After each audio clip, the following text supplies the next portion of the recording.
कुछ दिन ऐसे होते हैं जो हिस्ट्री में चीख कर नहीं खामोशी से लिखे जाते हैं। ऐसे ही सिख कौम की तारीख में ये पो के दिन 7, 8 और 9 ये सिर्फ गम की कहानी नहीं, ये इंसानियत के इम्तिहान की कहानी भी बयान करते हैं।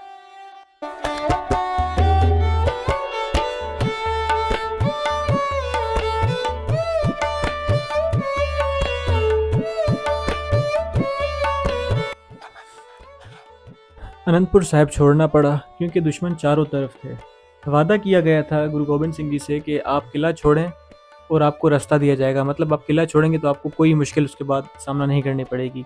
लेकिन तारीख गवाह है कि वो वादे जो मुगल बादशाहों ने और दूसरे बादशाहों ने जो भी किए थे वो सिर्फ लफ्ज़ों तक थे, वो अपनी बात पर मुकर गए थे। और इस जो भी सफ़र में सबसे मुश्किल लम्हा वो था जब गुरु गोबिंद सिंह जी और उनकी फैमिली अलग हो गई थी।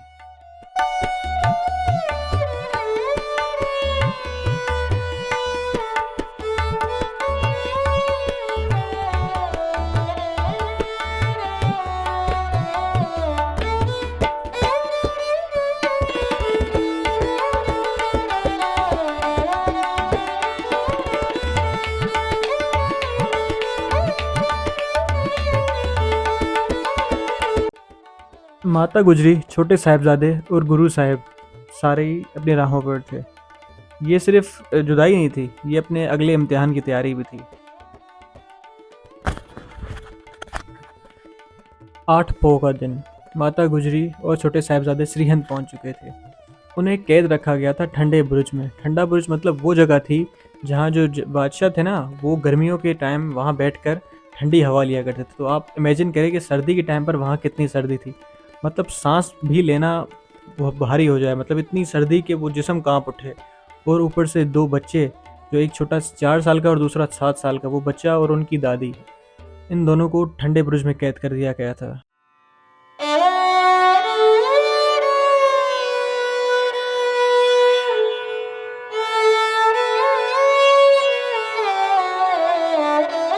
उनको सिर्फ रोज़ एक ही बात कही जाती थी कि अपना धर्म छोड़ दो और बदले में तुम्हें ज़िंदगी मिलेगी, मतलब हर चीज़ मिलेगी जो तुम कहोगे।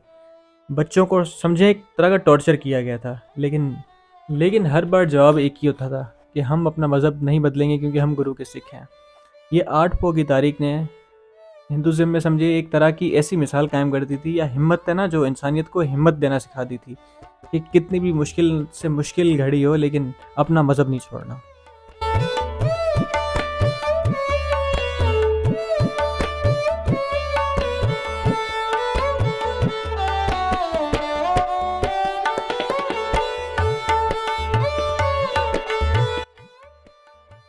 9 पो का दिन था। फैसला सुना दिया गया था वजीर खान की तरफ से कि बच्चों को सीधा दीवार में चुन दें, क्योंकि बच्चे अपना मज़हब बदलने पर बिल्कुल इनकार कर रहे थे। सीधा मुंह पर जवाब दे रहे थे कि हम गुरु के सिख हैं, हम ऐसा नहीं कर सकते। तो बस फिर 7 साल और 9 साल का बच्चा दोनों को दीवार में चुन दिया गया। दीवार बढ़ती रही और उनका हौसला बुलंद होता गया। उसी दिन माता गुजर कौर भी शहीद हो गई थी। 1 माँ 2 बच्चे और पैगाम एक ही। काजी ਦਾ ਫਤਵਾ ਕਹਿੰਦਾ ਹੈ ਕਿ ਸਾਨੂੰ ਜ਼ਿੰਦਾ ਦੀਵਾਰ ਵਿੱਚ ਚਿਣ ਦਿੱਤਾ ਜਾਏਗਾ। ਫਿਰ ਕੀ ਹੋਇਆ? ਜ਼ਿੰਦਾ ਦੀਵਾਰ 'ਚ ਹੀ ਚਿਣਨਗੇ, ਮਾਰ ਥੋੜੀ ਦੇਣਗੇ।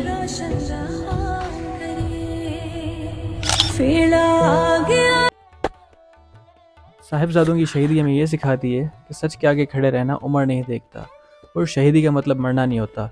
शहीदी का मतलब जुल्म के आगे या जुल्म को सहने से इनकार करना है, सीधा सीधा।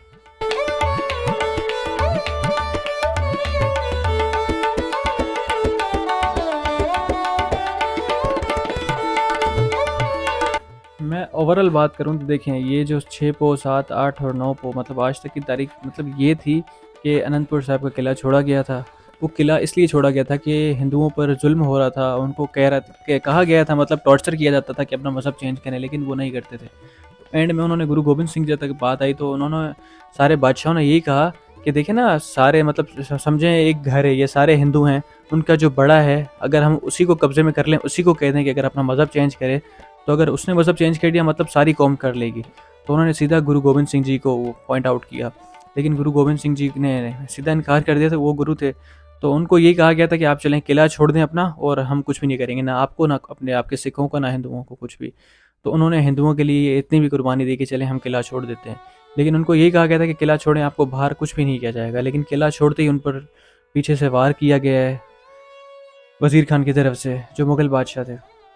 उसके बाद ये सारे उसमें फैमिली बिछड़ गई है उनकी। गुरु गोबिंद सिंह जी और उनके बड़े साहिबजादे, वो 2 बेटे वो अलग थे, मतलब वो 7, उनकी माता और बेटे अलग और बाकी सिख कुछ अलग। तो पहले तो जंग में उनके बड़े बेटे जो 2, एक 17 साल का, एक 14 साल का, आप खुद देखें, मतलब एक ऐसा बादशाह जिसके मतलब जिसको सारा जहान मानता है, गुरु गोबिंद सिंह जी, उन्होंने अपने बेटों की भी शहीदी दी है। उनके बेटे इस जंग में शहीद हुए हैं 7, और दुनिया जहाँ के गुरु और उनके बेटे जंग में शहीद हुए हैं, उनको एंड में कफन तक नसीब नहीं हुआ। मतलब ये बात दिल को इतना वो करती है ना कि इतने बड़े गुरु और उनके बेटे को कफन तक नसीब नहीं हुआ, इतनी बड़ी शहादत उनकी। नाम मेरा अजीत है, जित्या नहीं जावांगा, जित्या क्या अगर जियोंदा नहीं आवांगा।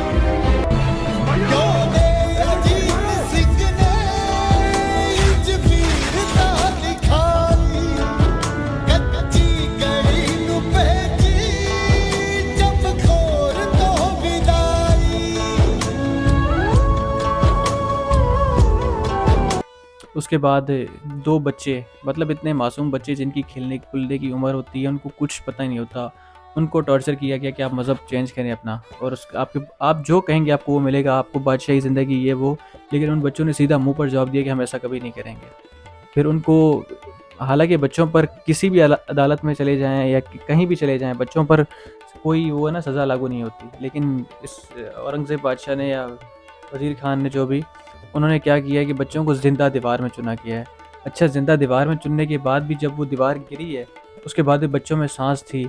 उसके बाद उसने क्या किया कि बच्चों को गर्दन से काट दिया। मतलब इतना बेरहम बादशाह, लेकिन उसके बाद भी गुरु साहब ने कुछ भी नहीं कहा। खैर, आज का दिन इतना ही था। मैं अब ज़्यादा करूँगा बड़ा तो फिर कुछ वो हो जाएगा। लेकिन मैं थोड़ा इस दिनों में ब्लॉग बनाने का दिल नहीं कर रहा, लेकिन हिस्ट्री भी क्लियर करनी होती थोड़ी बहुत, तो इसलिए मैं बना रहा हूँ। खैर, फ़िलहाल का दिन तो यही था आज का। मिलते हैं अगले दिन तो अगली हिस्ट्री के साथ। अपने ढेर सारा ख्याल रखें और दुआ में याद रखें, और कोशिश करें इन दिनों में परहेज़ करें, अपना केयर करें, मतलब थोड़ा रूटीन चेंज करें, रिचुअल जाएँ, नितनेम करें, घर में ही करें। अगर कोई गुरुद्वारे नहीं जा सकता तो घर में ही अपना एटलीस्ट नितनेम करें। हम और कुछ नहीं कर सकते, उन्होंने हमारे लिए इतनी कुर्बानी दी है, तो हम अमृत वेला तो संभाल सकते हैं, रहरास साहब तो कर सकते हैं। अगर टाइम मिलता है तो कभी सुखमनी साहब का पाठ या श्लोक मेला नामा या कुछ भी ऐसा करें कि खैर ज़्यादा आपकी मर्ज़ी है। वाहेगुरु राखा। अल्लाह हाफिज़।